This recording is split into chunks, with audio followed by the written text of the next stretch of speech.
Hello, welcome back to the channel. We're about to do a GSXR 750. This thing is so nice. He's gonna tell us some things that he has done to it, the upgrades, top speed, things he likes about the bike.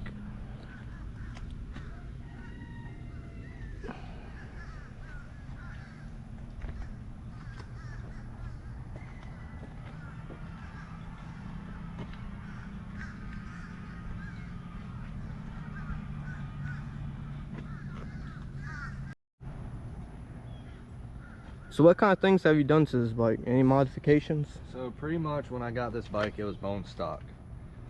Everything that I've done so far, I've obviously done the sprocket conversion that most everybody does. Went down one tooth in the front, up two in the back, went to the 520 chain over the 550, or yeah, the 550. So I went to a smaller chain, lighter chain, and it's rated for high speeds. It's actually a race setup, in other words. Pretty much outside of that, obviously, like most bikes, fender delete. Got the license plate tucked up underneath it, blacked out the lights, removed the seat, put the single seat pylon on there.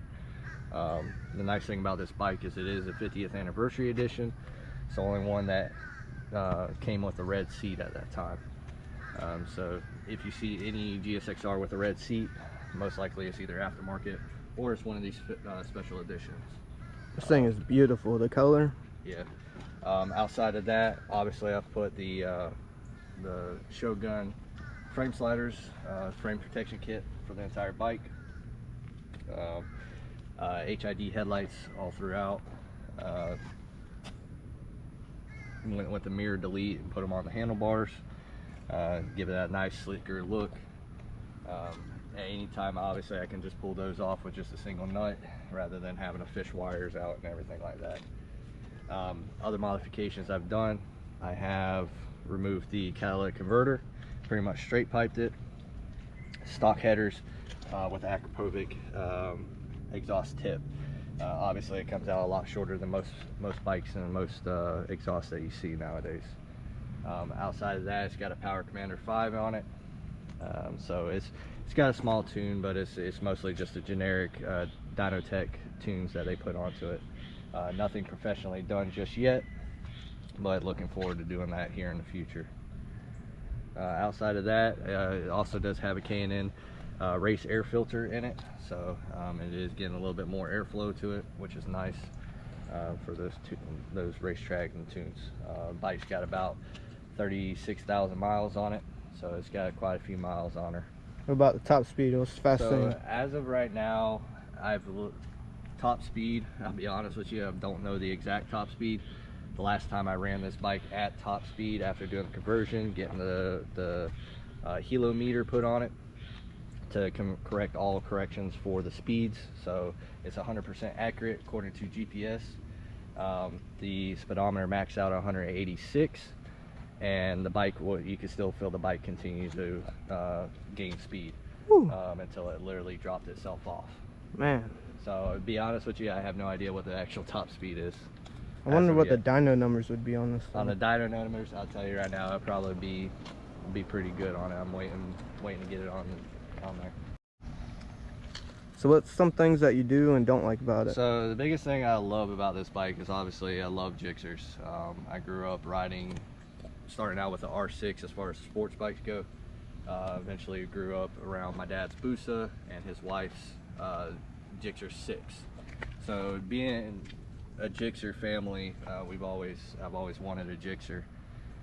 The reason why I went with the 750 is it's not as much powerful as a 1000, so it's not a full-blown race bike. Plenty enough for the road though. But it's plenty enough for a road. It's a mid-sized bike, pack bike, so I can hang out with the pack, or I can get up there and race with the big dogs if I wanted to. Obviously I haven't, but I can if I want to. I can hang up with those 1000 bikes and bigger. Some of the things I don't like about it, it is a 750, so it's just a beefed up 600.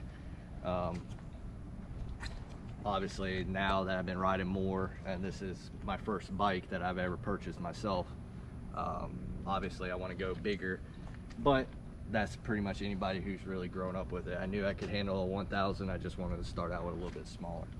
But overall, to be honest with you, I wouldn't trade it for anything. I would honestly keep this bike even if I got another one. I would never get rid of it. Most likely, I'd probably keep this thing until the day it either goes in the ground or I go on the ground. Definitely, this thing's beautiful, man. That black and red. The other biggest thing I do love about it is it is a 50th anniversary edition, so it's one of a kind. Is there anything different with the 50th There's not really a whole anniversary? lot of different between the 750s and the 600s. As far as frames, fairings, everything like that, those are all the same. The engine is almost identical. The only difference is the pistons and cylinders are obviously bored out a little bit bigger. So it's just an overboard 600 is what it is. So it's just a little bit beefier. I don't really have too much complaints about it, I'll be honest.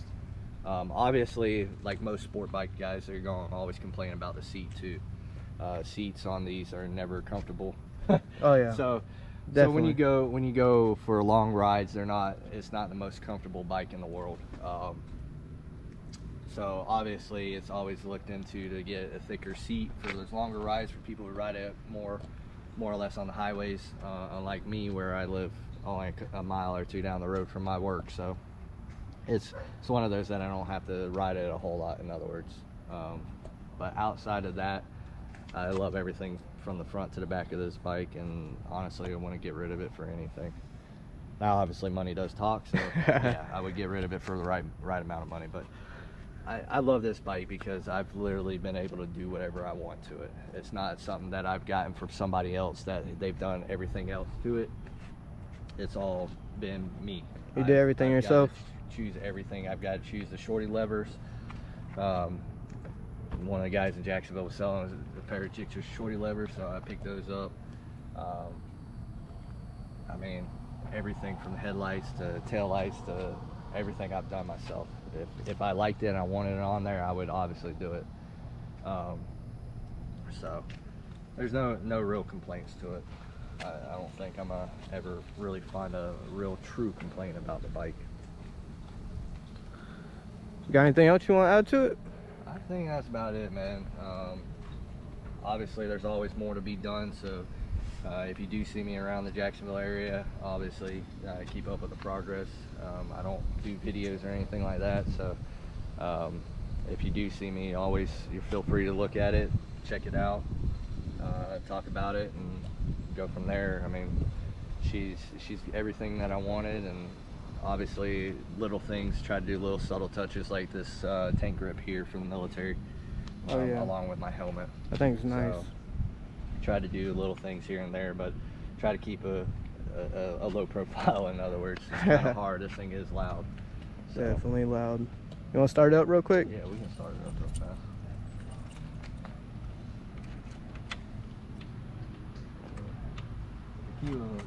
Okay, that's another complaint I have, is sometimes that key doesn't like me. Oh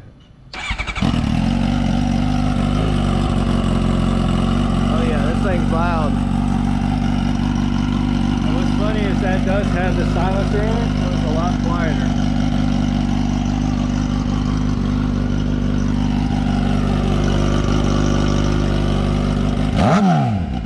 Woo. Oh yeah. That thing sounds real good. Oh, I forgot to mention as well, I know a lot of people are always asking like what mounts do people use and everything like that. I have the quad lock system, so it secures. It's got a locking mechanism in which just turns and locks, and it's actually very secure.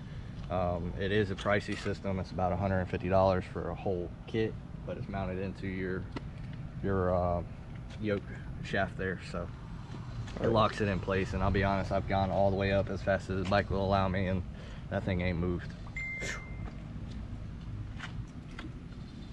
Guess that'll be it, guys. Catch y'all in the next video. This thing is beautiful.